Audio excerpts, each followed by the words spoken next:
রাজধানীর আদাবরে বিক্ষোভ মিছিল করেছে নিষিদ্ধ ঘোষিত ছাত্র সংগঠন ছাত্রলীগ।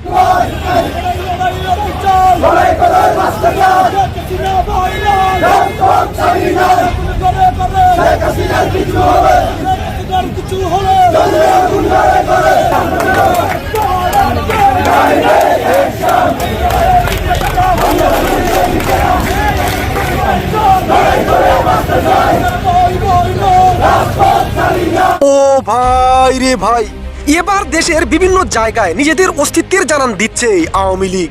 খুদ রাজধানীর বুকে আবারও প্রকাশ্যে ছাত্রলীগের বিশাল বিক্ষোভ মিছিল। নেই কোনো গ্রেফতারের বই, নেই কোনো মাস্ক, নেই কোনো হেলমেট। কোথায় আছে দেয়ালে যখন পিঠ টেকে যায় তখন বইও মানুষের মধ্যে কাজ করে না। যেন ইউনূস সরকারকে পাত্তাই দিচ্ছে না আওয়ামী লীগ, যেটা এবার রাজধানীর বুকে দুঃসাহসিক বিক্ষোভ মিছিলেই দেখিয়ে দিয়েছে ছাত্রলীগের নেতা কর্মীরা।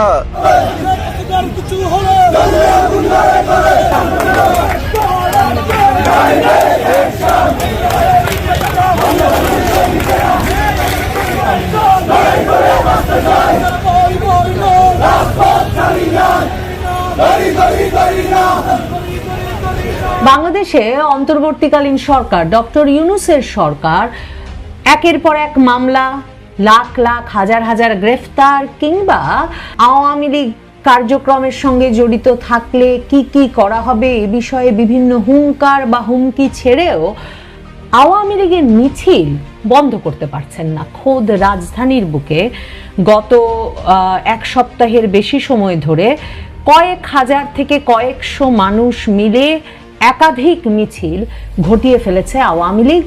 একের পর এক বিভিন্ন জায়গায় এসব মিছিল ঘটছে। এখন মিছিলে যারা অংশ নিচ্ছেন তারা মাস্ক পরছেন না। মানে 100-র মতো মানুষ, 50 জন, 40 জন, 20 জনের মিছিল থেকে এটা এখন শত শত হাজার হাজারের মিছিলে পরিণত হয়েছে। ব্যানার নিয়ে নামছেন তারা মিছিলের ভিডিওগুলো দেখলে দেখা যাচ্ছে যে একদিকে যেমন মিছিলে অংশগ্রহণকারীরা একরকম তাদের ভেতরে একটা ড্যাম কেয়ার ভাব, বা তারা যে আসলে একেবারেই আর গ্রাহ্য করছেন না, হয় তাদের পিঠ দেয়ালে ঠেকে গেছে, না হলে তারা বিরাট বীর সাহসী যারা সরকারকে একরকম চ্যালেঞ্জ ছুড়ে দিতে চাইছেন যে যা করার তাদেরকে করা হোক, তারা মাঠে নামবেনি।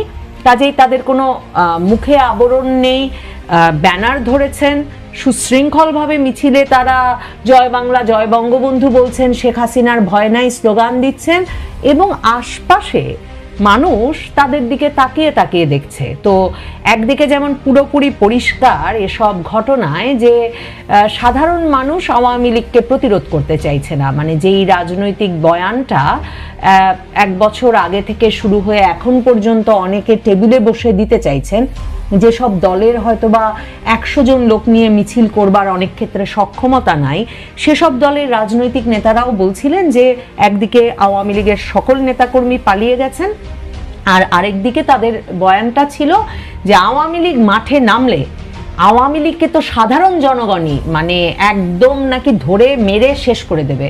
কিন্তু এসব মিছিলের সময় দেখা যাচ্ছে যে চারপাশে সাধারণ মানুষ বিভিন্ন জায়গা থেকে একেবারে সাধারণভাবে এদের দিকে তাকিয়ে আছেন বা কৌতূহলী দৃষ্টিতে তাকিয়ে আছেন, অনেক ক্ষেত্রে উৎসাহ দিচ্ছেন, যাতে এটা পরিষ্কার হয়ে উঠছে যে আওয়ামী লীগের রাজনৈতিক পরিসর দিতে সাধারণ মানুষের তরফে কোনো অসুবিধা নাই।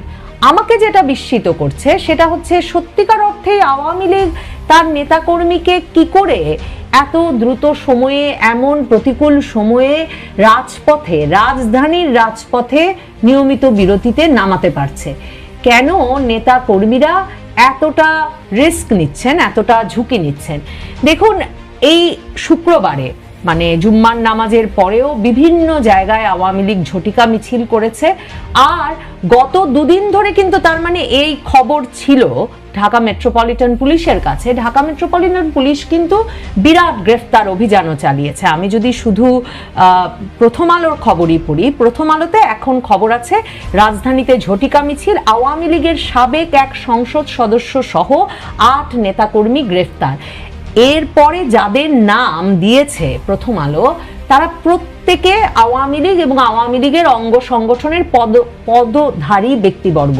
তার মানে এরা সমর্থক নন শুধু, বা কাউকে হঠাৎ টাকা দিয়ে সংগঠিত করে বা হঠাৎ টাকা দিয়ে উদ্বুদ্ধ করে কিছু, যেরকম হয় অনেক ক্ষেত্রেই, মানে এসে যে কারণে অনেক রাজনৈতিক দলের সভা সমাবেশে গত কিছুদিন ধরে দেখা যাচ্ছে যে হঠাৎ শেখ হাসিনার ভয় নাই এবং এমন স্লোগান উঠছে, জয় বাংলা জয় বঙ্গবন্ধু স্লোগান উঠে যাচ্ছে ভুল মঞ্চে ভুল মিছিলে।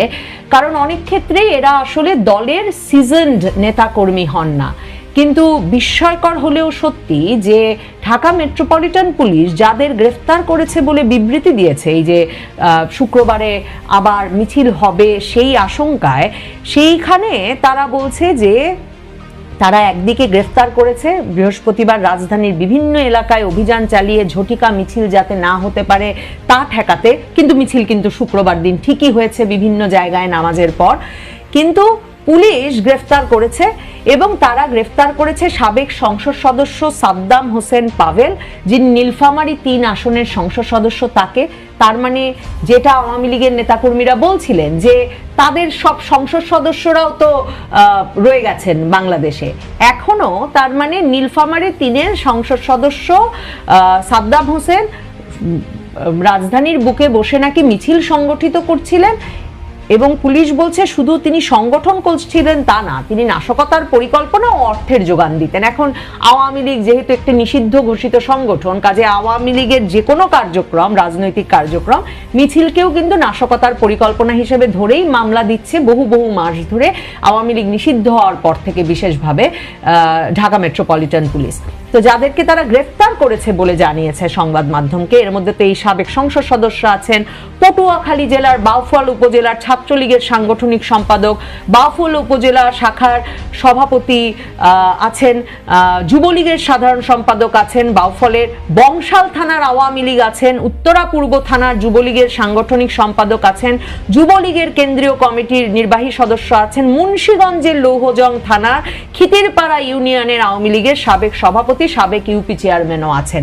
মানে এই লিস্টটা পড়লে আপনি বুঝবেন যে আওয়ামী লীগ তার মানে তার সংগঠনকে এমন একটা পর্যায়ে নিয়ে গেছে, মানে সংগঠনের একটা চূড়ান্ত পর্যায়ে নিয়ে গেছে এবং এতটাই সংগঠিত হয়ে উঠেছে যে নীলফামারীর সংসদ সদস্যের সঙ্গে পটুয়াখালীর বাউফল উপজেলার বিভিন্ন উপজেলার আওয়ামী লীগ এবং ছাত্রলীগ যুবলীগের নেতাকর্মীরা, মুন্সিগঞ্জের উপজেলা চেয়ারম্যান, তারপর উত্তরা বংশাল থানার কর্মীরা, একেবারে পদধারী নেতারা, তারা সকলে মিলে কাজ করছেন এবং এদের প্রত্যেককে গ্রেফতার করেছে পুলিশ। তারা নাশকতার পরিকল্পনা করছিলেন এই সূত্রে ঝটিকা মিছিল আয়োজন করবেন বলে, কিন্তু ঝটিকা মিছিল বন্ধ করা যায় নাই। আমাকে যেটা বিস্মিত করছে সেটা হচ্ছে যে তার মানে ডক্টর মোহাম্মদ ইউনূসের সরকার, অন্তর্বর্তীকালীন সরকার এটা উপলব্ধি করতে পারছে কিনা যে আওয়ামী লীগ একটা এত বিশাল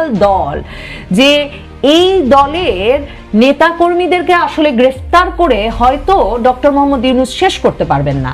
মানে আমি তো বলছি যে এখনো সমর্থক খুঁজতে হচ্ছে না, নেতাকর্মীরাই নিজ দায়িত্বে মিছিল সংগঠন করছেন, একে অপরের সঙ্গে যোগাযোগ করছেন এবং মিছিল নামিয়ে ফেলছেন।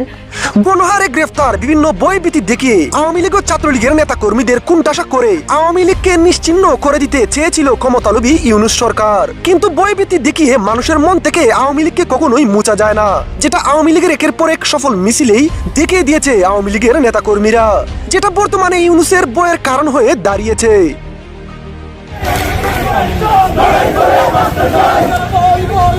রাজপথ ছাড়ি না, দাঁড়ি দাঁড়ি দাঁড়ি না।